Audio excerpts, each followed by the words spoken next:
Hello दोस्तों, नमस्ते नमस्कार। आप सभी को हमारे यूट्यूब चैनल फिल्मी न्यूज़ में बहुत बहुत स्वागत है।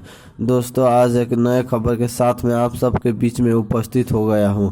आज आप सबको बताने वाला हूं कि रिलीज़ हो गया है superstar mega power star Bhojpuri के mega trending star Pawan Singh ji का गाने मोहब्बत अब बेचाता का टीजर, जिसमें पवन सिंह जी काफ़ी दमदार और एट्रैक्टिव लुक में नज़र आ रहे हैं और पवन सिंह जी के साथ में काव्या सिंह जी इस गाने में एकदम ब्यूटीफुल एक्ट्रेस भी नजर आ रही है। आप सबको बता दूं कि यह पवन सिंह जी का गाना सारे गामा हम भोजपुरी यूट्यूब चैनल पर रिलीज हो चुका है।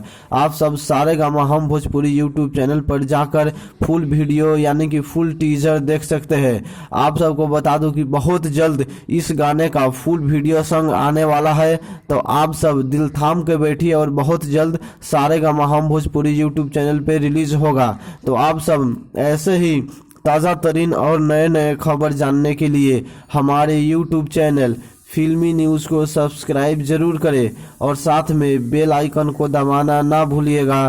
धन्यवाद।